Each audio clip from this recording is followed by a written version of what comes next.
के, तो भाई साहब ना तो किसान खुश, ना जवान, ना कर्मचारी, ना नौजवान, गदर मचा रखा। तो इस मुख्यमंत्री को हम ये कह रहे हैं एनालिसिस कर, सियाने दो चार आदमी ने बुला के अलग अलग उनको प्रतिनिधि बुला के समस्या उनका समाधान। आपको पता होगा घटना हुई थी कि रोहतक के अंदर ब्राह्मणों का गांव है परावर, उसने 16 एकड़ जमीन गौड़ ब्राह्मण संस्था को दी थी स्कूल कॉलेज हॉस्पिटल बनाने के लिए, लेकिन पहले सरकार दबाए रखी, अभी दबा रखी, सरकार ने कर लिया उसके ऊपर कब्जा। और वो सरकार ने कब्जा करके अपना बोर्ड लगा दिया। कुछ दिन पहले उसके बोर्ड को हमने बुलडोजर से उखाड़ दिया था। अब सवाल ये है कि मुख्यमंत्री जी 4 तारीख को, खट्टर साहब मीडिया के माध्यम से सुन भी ले, मुख्यमंत्री जी 4 तारीख को रोहतक में जा रहे हैं।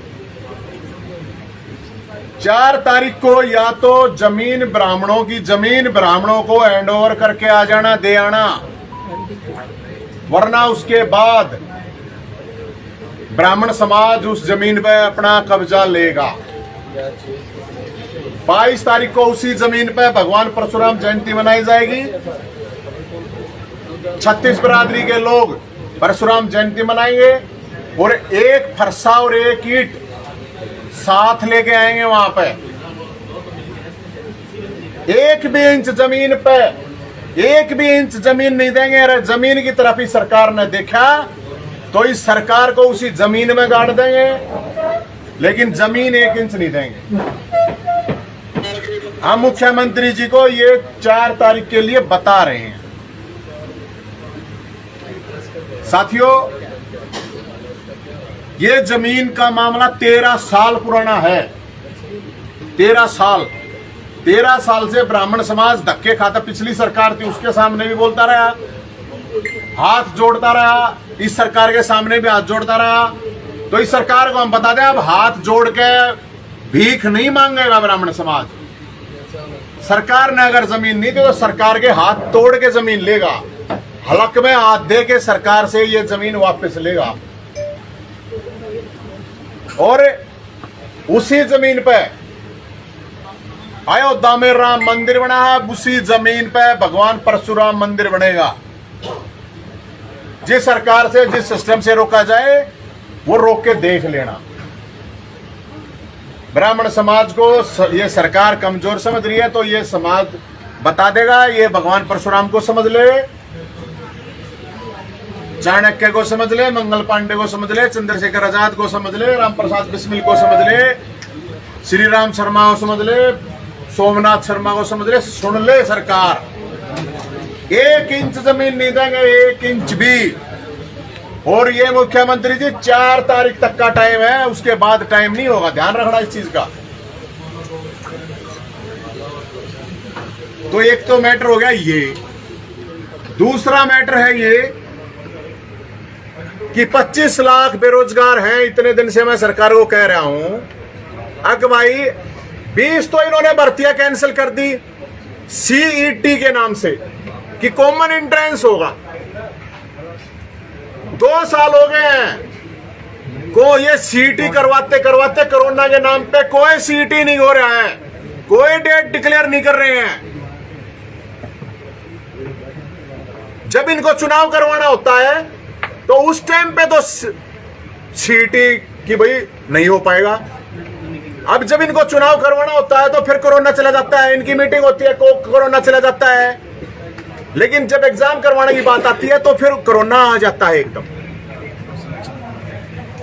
अभी 50,000 10,000 लड़कियां, 40,000 लड़के हरियाणा पुलिस का जो टेस्ट भी कर चुके, एंट्रेंस भी कर चुके, फिजिकल सब कुछ हो चुका है, रिजल्ट नहीं दे रहे। पहली बात तो टेस्ट नहीं लेते, टेस्ट लेते आउट होता है, टेस्ट हो भी गया पूरा, फिर उसका पूरा प्रोसेस नहीं करते। अगर पूरा प्रोसेस हो गया तो ज्वाइनिंग नहीं करवाते, और ज्वाइनिंग हो जाती है तो उसमें गड़बड़ भर्तियों में फिर वो कैंसिल हो जाती है। अभी कलरकों की होगी। तो हमें ये समझ में नहीं है, सरकार एक सर्कस है, क्या चल रहा है ये। तो इसके लिए जो हरियाणा पुलिस के उम्मीदवार, मैं आपको बताऊं, पुलिस में 25,000 वैकेंसी खाली है, 5 लाख वैकेंसी पूरे डिपार्टमेंट में खाली है, और अलग अलग डिपार्टमेंट में हरियाणा सरकार के 25,000 वैकेंसी खाली है। 7,500 वैकेंसी की बात है। 7,500 वैकेंसी भाई साहब, वे बच्चे धक्के खा रहे हैं, नौकरियां मिल नहीं रही हैं, लोगों की शादियां हो नहीं रही हैं। मुख्यमंत्री खुदरांडा, गृह मंत्री खुदरांडा, तो या तो सबको रांडा रखना चाह रहे हैं। इनका अध्यक्ष कहता था कि शादियां करवाऊंगा, बीजेपी की सरकार बनवा दो, बिहार से लेके आऊंगा। अरे हरियाणा में हो जाएंगे ब्याह, तुम रोजगार तो दे दो, लेकिन रोजगार नहीं देंगे। तो इसको लेके 7 तारीख को, 7 मई रोहतक मानसरोवर पार्क में इकट्ठे होंगे, और बीजेपी का मुख्य कार्यालय है वहां पे रोहतक में, राज्य कार्यालय, उसका घेराव करें। ये तो है 7 तारीख का। ये हो गया भाई साहब। अब तीसरा मुद्दा, हरियाणा का शिक्षा मंत्री, मैं इतने दिन से कहता फिर रहा हूं 10वीं फेल है, 10वीं फेल है, 10वीं फेल है, लेकिन जवाब नहीं दे रहा शिक्षा मंत्री। अब उन्होंने कल जो जवाब दिया है वो दिया वीडियो आप लोगों ने देखा भी होगा, हालांकि नहीं देखा। नेता बनने के लिए डिग्री की जरूरत हाँ नहीं होगा। अब वो कह रहा है कि भाई मेरा 10वीं में कंपार्टमेंट आ गया था इंग्लिश में, तो मैंने पढ़ाई छोड़ दी। ये उन्होंने कहा है। ये 1 मिनट आप सुन लेना, थोड़ा 2 मिनट की बात। कितना गिरा आवाज? घुमाते रहो। 1 मिनट सर, प्लीज 1 मिनट मैं कर लेता हूँ, जैसे आपको नीचे भी यहाँ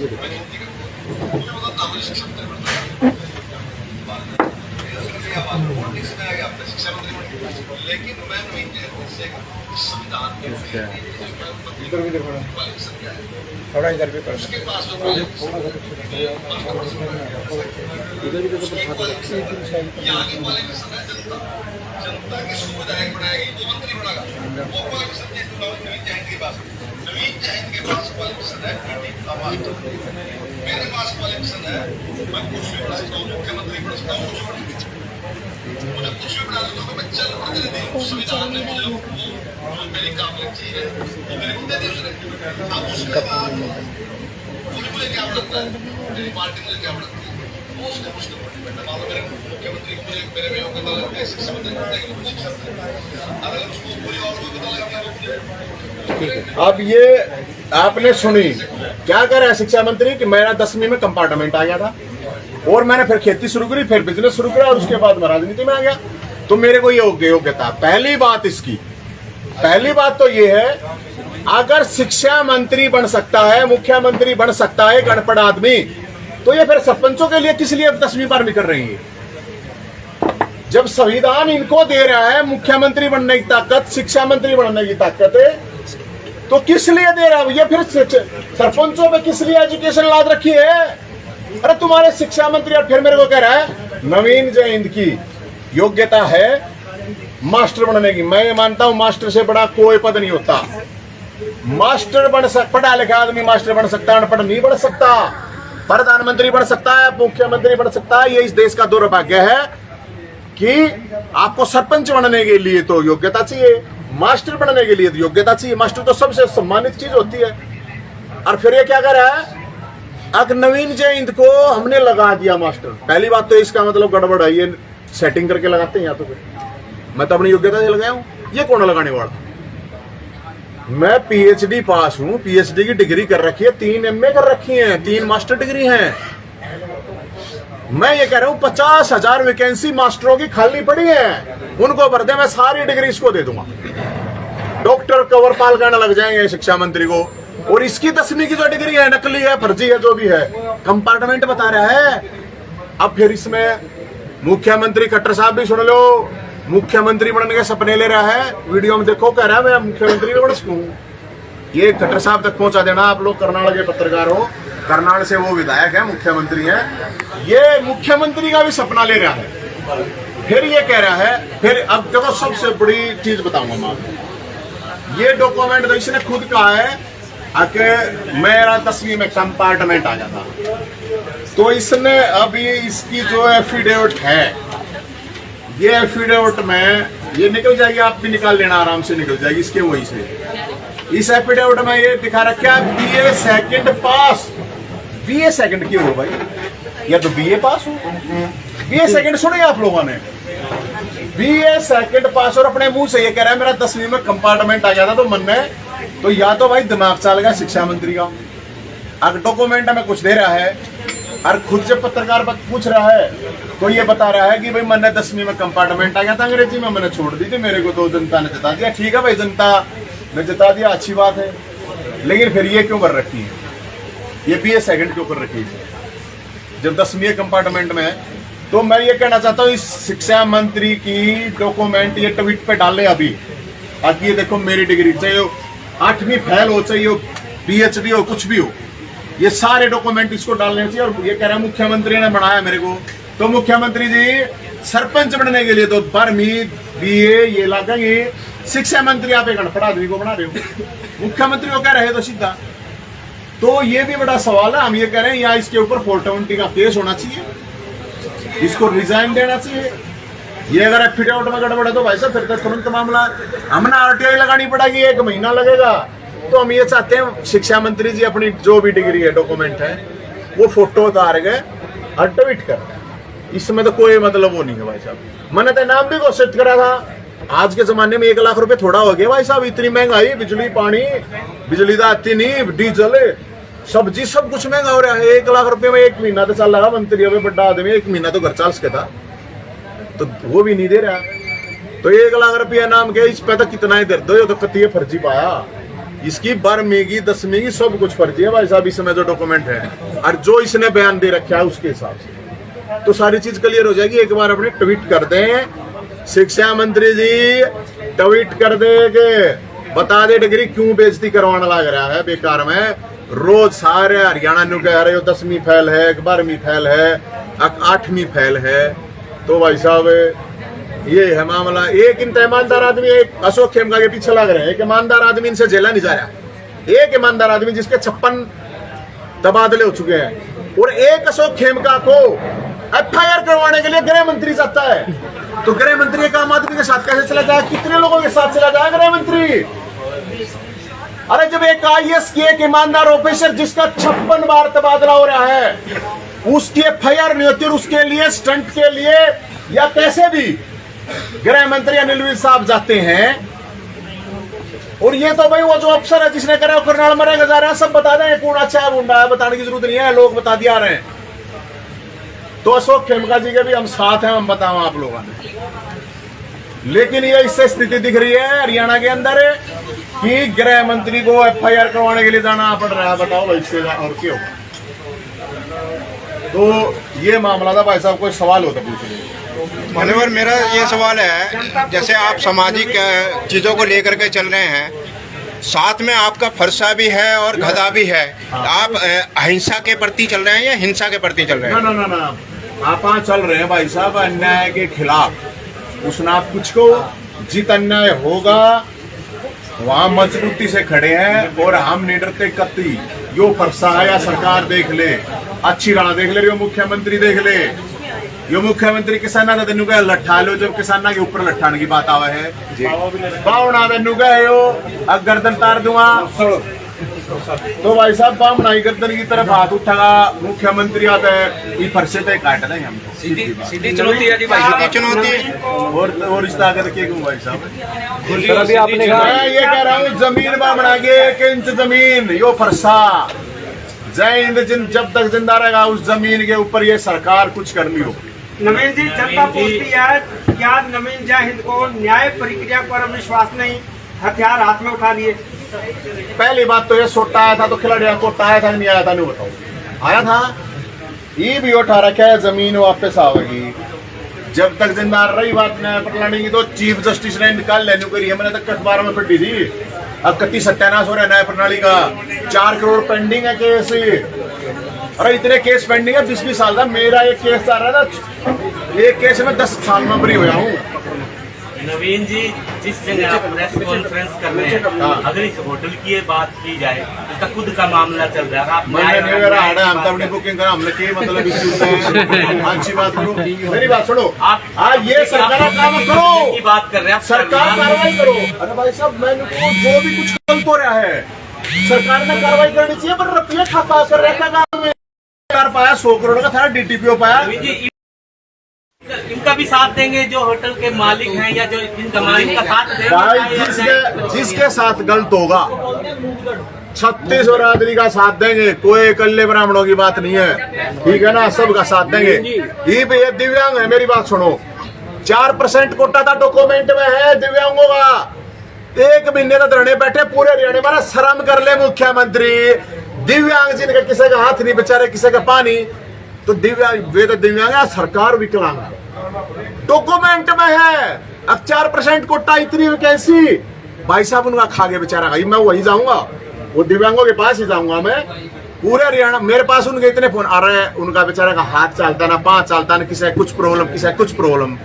इतने दिन धरने में बैठा होगा ये, 2-4 दिन 5 दिन बैठ जाओ आदमी, सरकार तक आवाज चला जाओ ये मामला। अरे हक मांग रहे हो अपना, वो ये नहीं कर रहे कोई हमने कुछ अलग से दे दो, हक मांग रहे हैं, उसके बावजूद भी हक नहीं देते। तो भाई साहब आप आवाज उठाओगे, जिसके साथ अन्याय होगा उड़े जाओगे। सर सोशल मीडिया पे चर्चा है कि दिल्ली में केजरीवाल के फ्री बिजली देने की वजह से हरियाणा में बिजली की कमी है। यार ये मतलब हरियाणा का दिल्ली अकेले ना देना, अच्छी बात करो भाई साहब। सर ये अभी आपने बोला BA सेकंड ईयर पास, बीजेपी ने कोई नई डिग्री चलाई है क्या सर? ये या हमारे समझ में किसी सेकंड पास, मैंने तो पढ़े हैं तो मेरी तो उसमें आया करता BA पास, BA फाइनल, बात खत्म। यो फर्जी है, फर्जी। नवीन जी, करनाल का DTV पकड़ा जाता है, तहसीलदार पकड़ा जाता है, SC पकड़ा जाता है, उसके बाद विजिलेंस पूरे मामले को दबा देती है, अब चालान की तैयारी कर रही है। क्या लगता है? अरे भाई साहब, छोटी मछली समर्थकों ने भी थाली पीटी, छोटे हमने हरियाणा में नुका गोबर खा लो, बेईमान ने तो ना भरता था पैसा का, हमने गोबर खवा गए। ये छोटी मछली पकड़ रखी है, मगरमच्छ तो बैठे अड़े, धृतराष्ट्र बैठा, संजय बैठा, और की तो ये बताओ। लोग भाई ये देखो, लोग जो है ना, ये लोगों के ऊपर है, लोगों ने खड़ा होना पड़ेगा। हम तो लोगों को यही कहें, किसी के उस पर नहीं, भाई लोगों को खड़ा होना पड़ेगा। तुम्हारे घर तोड़े गए, पैसे जिन्हें दे दिए वो बच गया, तो ये तो भाई साहब पूरे हरियाणा में, करनाल में जब इतने 100 करोड़ का मामला है। नवीन जी, जिस व्यक्ति की आवाज में गर्ज हो, खड़क हो, उसको बदलने की फरसा तो जरूरी है गुरु जी, हरियो इसलिए फरसा है, वो बहुत जरूरी है। न्याय दिलाऊंगा, न्याय ये सरकार तो दिखाओ, न्याय दिलाऊंगा, फरसा। कांड हो गया, पटियाला कांड, अभी परसों 2 दिन पहले की बात, हिंदू सिख संघर्ष, और बीच में पन्नू का नाम आ रहा है, आतंकवादी जो खालिस्तान की मांग कर रहे हैं।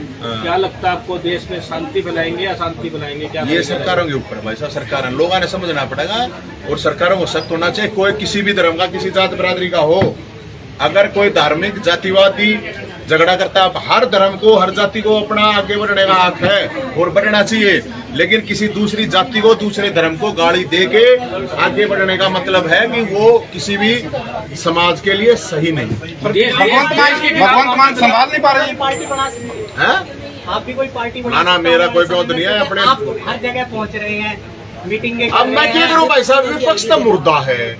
अब यो काम तो विपक्ष का, मैं तो कुछ भी कोन्या, ये मुद्दे उठाना काम तो विपक्ष का है भाई साहब। हमारी जितना प्यों था हम अपना उठा रहे हैं, हमारी जितनी